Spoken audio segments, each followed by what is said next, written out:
चालू हो गई। आज हमारे सामने धर्म रक्षक दारा सेना के अध्यक्ष मुकेश जैन जी हैं।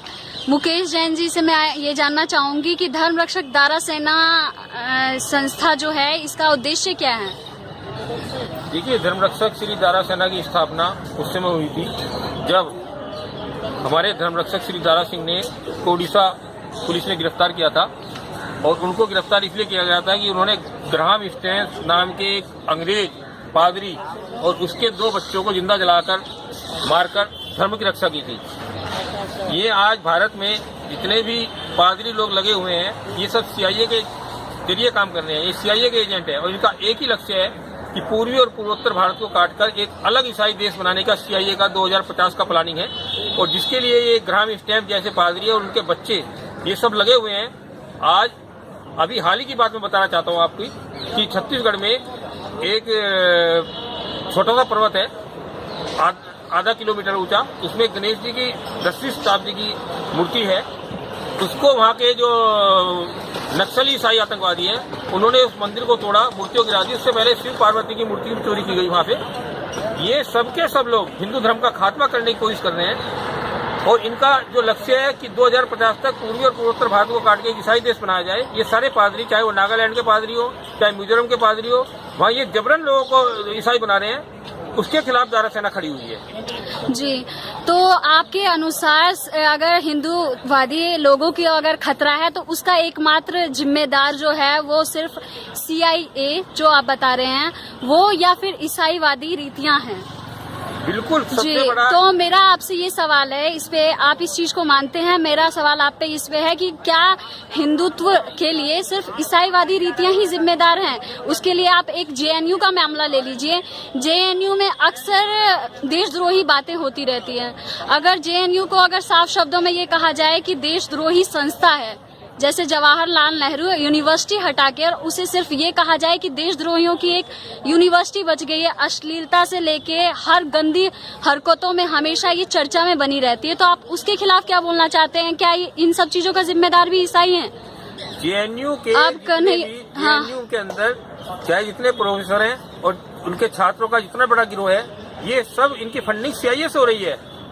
मैं आपको एक छोटा सा उदाहरण देना चाहता हूँ। विनायक सेन जैसे एक नक्सली ईसाई आतंकवादी को भारत सरकार ने गिरफ्तार किया और छत्तीसगढ़ सरकार ने उसको गिरफ्तार करके एक आजीवन कारावास की देशद्रोह में सजा दी।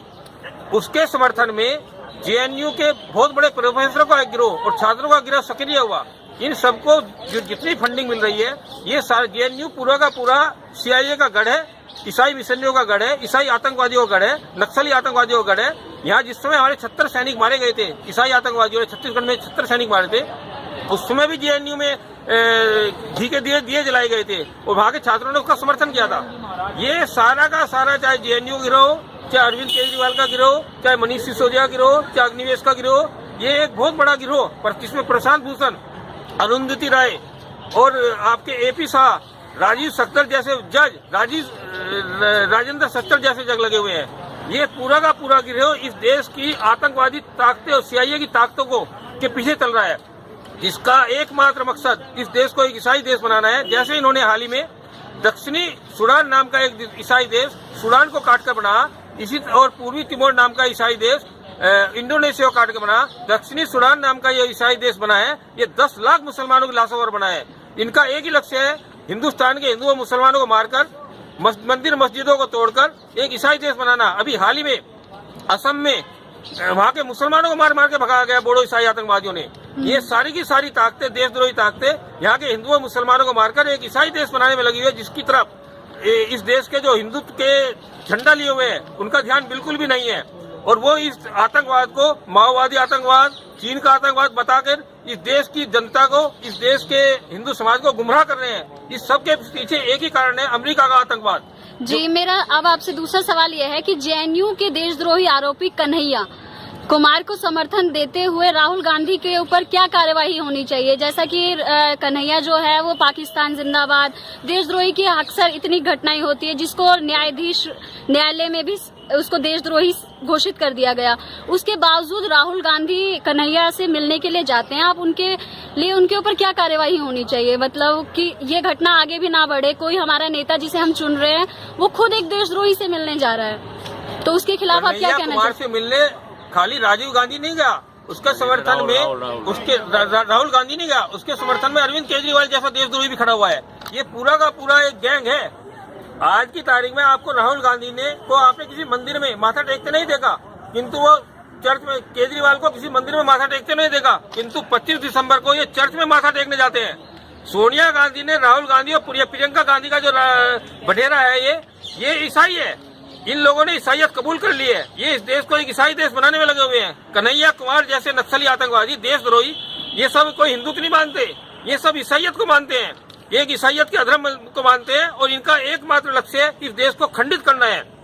मैं आपको एक बात और बताना चाहता हूँ कि बाइबल में लिखा है कि जो सूर्य की पूजा करते हैं, चंद्रमा की पूजा करते हैं और देवी देवता को पूजते हैं, उनको तुम ईसाई पत्थरों से मार दो। इसी तरह बाइबल के व्यवस्था विवरण अध्याय के 12वें अनुच्छेद में लिखा है कि जिस भूमि को तुम ईसाई जीतते हो, जिस भूमि से तुम उस भूमि के मूल निवासी ऊंचे ऊंचे पहाड़ों पर, टीलों पर या किसी भांति के हरे भरे वृक्ष के तले जितने स्थानों पर अपने देवी देवताओं को पूजते हैं, उनको तुम ईसाई पूरी रीति से नष्ट करना, उनकी वेदियों को ढा देना, उनकी लाटों को तोड़ डालना, उनकी असेरा नामक खुदी हुई मूर्तियों में आग लगा देना, उनकी खुदी हुई मूर्तियों को काट के गिरा देना, ताकि उस देश से उनका नामो निशान तक मिट जाए।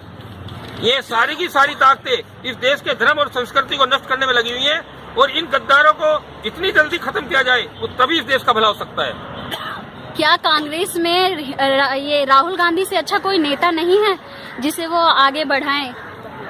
कांग्रेस तो सोनिया गांधी की गुलाम हो चुकी है और सोनिया गांधी ने जो ग्राम स्टैम्प थी उसकी विधवा जिलेंडी को पद्मश्री पुरस्कार से पुरस्कृत किया, जबकि उसका एकमात्र मकसद इस देश को नक्सलवाद फैलाना, पुरलिया में हथियार गिराने में। मैं जिसमें धर्म रक्षक दारा सिंह के साथ उड़ीसा की जेल में बंद था, तो दारा सिंह भाई ने मुझे बताया था कि ग्राम स्टैम्प के ऊपर एक फिल्म बनाई जा रही है।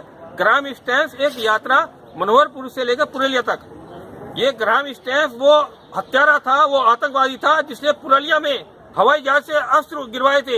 इन अस्त्र शस्त्रों को गिराने वाले किम डेवी नाम का पादरी गिरफ्तार हुआ, पीटर ब्लिच नाम का पादरी पकड़ा गया और उसको कलकत्ता के न्यायालय ने आजीवन कारावास की सजा दी।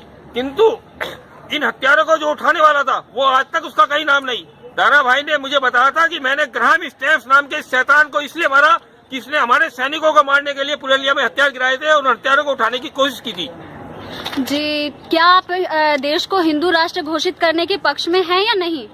देखिए, ये देश राम राज्य बनाए बिना इस देश में कुछ नहीं हो सकता। ये जितने भी ईसाईवादी शैतानी ताकतें हैं, इनको नष्ट करके, इनको मार के, इनको जिंदा जला के इस देश को, राम राज्य की इन राक्षसों को, जैसे भगवान राम ने रावण को मारा, जब तक इन ईसाई ताकतों को, इन CIA की ताकतों को, इन अमेरिकी ताकतों को जब तक नष्ट नहीं किया जाएगा, ये देश न धर्म आ सकता, न धर्म की स्थापना हो सकती और न ही जो स्वामी ओम जी ने बताया है इस देश में राम राज्य की स्थापना करनी है। और राम राज्य की स्थापना करने के लिए भी इन CIA के एजेंट को, इन ईसाई मिशनरियों को, इन आतंकवादी ताकतों का खात्मा करना सबसे पहले जरूरी है। अगर देश को हिंदू राष्ट्र घोषित कर दिया गया तो देश को क्या फायदा होगा? देश को धर्म की स्थापना ही हर व्यक्ति का प्रमुख लक्ष्य होता है। जब तक देश में धर्म की स्थापना नहीं होगी तब तक देश बन ही नहीं सकता है। अधर्म का वास किसी भी देश में नहीं हो सकता है। इस देश में अधर्म का वास होता है वो देश नष्ट हो जाता है। ये जितनी भी शैतानी ताकतें हैं ना, इनको नष्ट करने के लिए इस देश को हिंदू राष्ट्र बनाना बहुत जरूरी है। जो आजकल ये देशद्रोही बनने के, जो देशद्रोही अल्पसंख्यकों को के खिलाफ क्या कार्यवाही होनी चाहिए? जो ज्यादातर लोग देशद्रोही हो रहे हैं, देश के, अपने देश में रह के देश के खिलाफ बोलते हैं और उनकी मात्रा दिन प्रतिदिन बढ़ती जा रही है। आप उनके खिलाफ क्या सजा की मांग करते हैं? अगर देशद्रोही को हमारे सामने देखा जाए कि ये देशद्रोह के पक्ष में बोल रहा है तो लोगों को क्या करना चाहिए? सरकार को उन्हें क्या दंड देना चाहिए? देखिए, सरकार में, खासतौर से न्यायालय में भी एक बहुत बड़े गैंग, जजों का गैंग इन देशद्रोहियों के पक्ष में बैठा हुआ है। तिस्ता सीतलवाड़ जैसी देशद्रोही को इस देश के सुप्रीम कोर्ट के न्यायाधीश चुटकियों में रिहा करते हैं। कोर्ट की कार्यवाही बीच में रोककर उसके ऊपर सरकार को एक्शन करने से रोकते हैं। इसी के साथ साथ किस्ता शीतलवाड़ को फोन पर जमानत दी जाती है।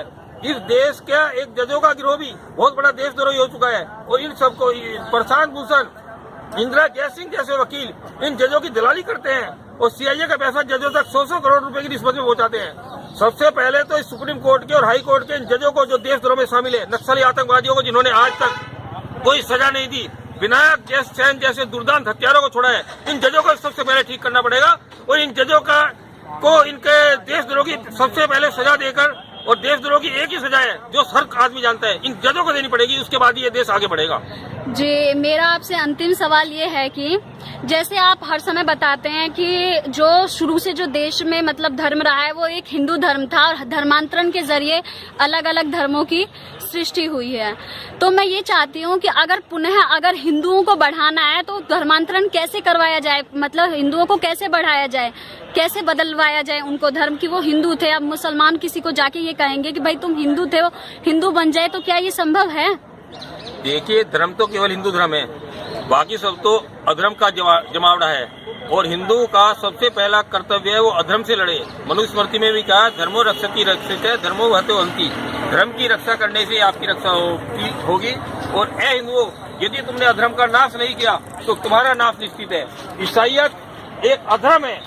ईसा मसीह के अंदर यरूशलेम के महान राजा ने शैतान पाकर ही उसको मौत की सजा दी थी। इस अधर्म का यदि खात्मा नहीं किया तो हिंदुस्तानियों तुम्हारा गुलाम होना निश्चित है। और जिस तरह से अमेरिका के 10 करोड़ रेड इंडियन मारे गए, ऑस्ट्रेलिया के 5 करोड़ आदिवासियों को इन दुष्ट अंग्रेजों ने जिंदा जलाकर मार डाला, और हिंदुस्तानी तो बड़े बोले हैं, 12 करोड़ हिंदुस्तानियों को दुष्ट अंग्रेजों ने प्लेग फैलाकर मारा है। जब तक इन अधर्म का नाश नहीं होगा, इन अंग्रेजों का नाश नहीं होगा, हिंदुस्तान में धर्म सुरक्षित नहीं है। धन्यवाद मुकेश जैन जी। ये हमारे साथ धर्म रक्षक दारा सेना के अध्यक्ष मुकेश जैन एवं ओम जी महाराज, जो कि आजकल सेलिब्रिटी हैं, उनके साथ हमारे बातचीत के कुछ अंश। धन्यवाद।